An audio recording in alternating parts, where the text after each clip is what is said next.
সামাজিক, অর্থনৈতিক ও ধর্মীয় বিবেচনায় কুরাইশ সম্প্রদায় ছিল আরবের শ্রেষ্ঠ একটি সম্প্রদায়।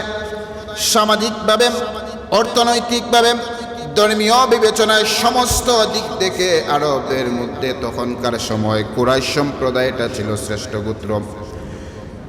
রোমান সম্রাট হিরাক্লিয়াস, আল্লাহর নবীর সাহাবী হযরত আবু সুফিয়ান রাদিয়াল্লাহু তাআলা আনহু তখন মুসলমান হন নাই।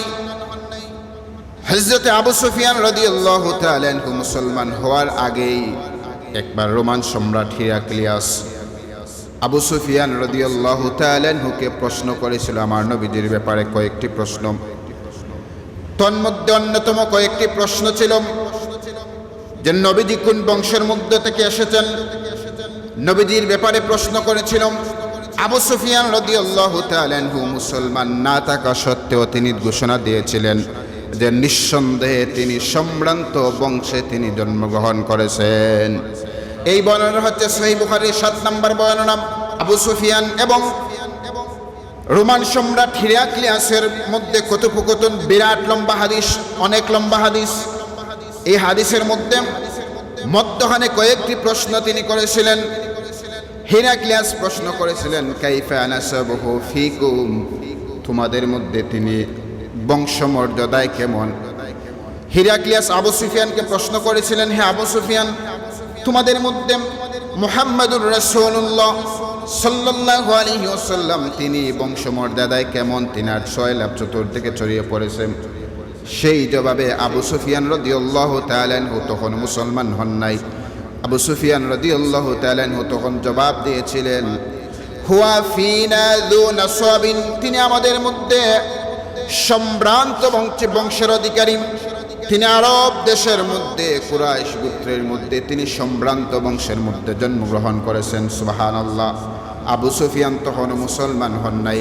আল্লাহর হাবিবের বংশের ব্যাপারে ঘোষণা দেন যে আমার নবী সম্ভ্রান্ত বংশে জন্মগ্রহণ করেছেন। এই কথা শোনার পরে হিরাক্লিয়াস জবাব দিয়েছিল। হিরাক্লিয়াস বলেছিলেন কাযালিকার রাসূলু তুবআসু ফি নাসাবি কওমিহা, এভাবেই রাসূলগণ তাদের নিজ নিজ জাতির সম্ভ্রান্ত বংশ থেকেই প্রেরিত হয়ে থাকেন। অর্থাৎ দুনিয়াতে যত নবী রাসূল এসেছিলেন সবাই তাদের নিজ নিজ গোত্রের মধ্যে সম্ভ্রান্ত বংশে তারা জন্মগ্রহণ করেছেন। প্রত্যেকেই তাদের নিজ নিজ গোত্রের মধ্যে সম্ভ্রান্ত বংশে জন্মগ্রহণ করেছে। প্রিয় হাজিরিন, দালাইলুন নবুওয়াত ওয়া মারিফাতি আহওয়ালি সাহিবিশ শরিয়াত, এই কিতাবের প্রথম খণ্ড 174 থেকে 175 পৃষ্ঠার মধ্যে বর্ণনার মধ্যে আসছে বাবু যিকরি শারাফি আসলি রাসূলিল্লাহ সাল্লাল্লাহু আলাইহি ওয়াসাল্লাম ওয়া নাসাবিহি। এই অধ্যায়ের মধ্যে আসছে ওয়া খাতাবান নবী সাল্লাল্লাহু আলাইহি ওয়াসাল্লাম ফাকাল, রাসূল করিম সাল্লাল্লাহু আলাইহি ওয়াসাল্লাম খুতবা প্রদান করে বললেন আনা মুহাম্মদ ইবনে আব্দুল্লাহ ইবনে আব্দুল মুত্তালিব। এরকম ভাবে নবীজি বলতে থাকলেন আমি হচ্ছি মুহাম্মদ ইবনে আব্দুল্লাহ ইবনে আব্দুল মুত্তালিব ইবনে হাশিম ইবনে আব্দি মানাফ ইবনে কুসাই ইবনে কিলাব নিদার পর্যন্ত বলার পরে বলেন ওয়ামা ইফতারাকান নাসু ফিরকাতাইনি ইল্লা জাআলানি আল্লাহু ফি খায়রিহিমা।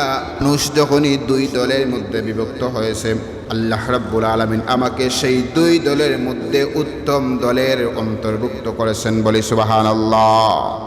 নবীজি বলেন যখনই আমার বংশধরের মধ্যে দুইটা শ্রেণীতে বিভক্ত হয়েছে আল্লাহ রাব্বুল আলামিন আমি মুহাম্মাদুর রাসূলুল্লাহ সাল্লাল্লাহু আলাইহি ওয়াসাল্লামকে উত্তম দলের মধ্যে অন্তর্ভুক্ত করেছেন। ফাখরিজতু মিন বাইনি আবাওয়াইয়া, আমি বৈধ পিতামাতার মাধ্যমে জন্মগ্রহণ করেছি। আমার পিতামাতার বৈধ সম্পর্কের মাধ্যমে আল্লাহ আমি মুহাম্মাদুর রাসূলুল্লাহ সাল্লাল্লাহু আলাইহি ওয়াসাল্লামকে দুনিয়ায় প্রেরণ করেছেন। ফালাম ইউসিবনি শাইউন মিন উহরিজ জাহিলিয়া, জাহিলিয়াতের কোনো ব্যভিচার, জাহিলিয়াতের কোনো কলঙ্ক আমাকে স্পর্শ করে নাই। ওয়া খারাজতু মিন নিকাহিন ওয়া লাম আখরুজ মিন সিফাহিন, আমি বৈধ বিবাহের মাধ্যমে, আমি পুত পবিত্র বিবাহের মাধ্যমে জন্মগ্রহণ করেছি। অবৈধ সম্পর্কের মাধ্যমে আমি মুহাম্মদের জন্ম হয় নাই। সুবহান। নবীজি বলছেন যে আমি পুত পবিত্র বৈধ বিবাহের মাধ্যমে দুনিয়াতে আগমন করেছি। মিন লাদুন আদম হাত্তা ইনতাহাইতু ইলা আবি ওয়া উম্মি, আদম আলাইহিস সালাতু ওয়াস সালাম থেকে শুরু করে আমার বাবা মা আব্দুল্লাহ এবং মা আমেনা, তাদের বংশধারা বাবা আদম থেকে মা আমেনা পর্যন্ত, বাবা আব্দুল্লাহ পর্যন্ত আমি আসার এই বৈধতা ছিল। আমার পূর্বপুরুষের কাউকেই খুলসতা, জাহেলাত বা অবৈধতা কখনো স্পর্শ করে নাই। বলি সুবহানাল্লাহ। ফাআনা খায়রুকুম নাফসান ওয়া খায়রুকুম আবান, আমি তোমাদের মধ্য থেকে সর্বোত্তম বংশের অধিকারী এবং আমি সর্বোত্তম পিতৃ পরম্পরার অধিকারী। আমি হচ্ছি তোমাদের মধ্যে সর্বোত্তম বংশের অধিকারী এবং পিতৃ পরম্পরায় যে আমি আসা, আমার এই পিতৃ পরিচয়টাও হচ্ছে তোমাদের মধ্যে শ্রেষ্ঠ। বলি সুবহানাল্লাহ।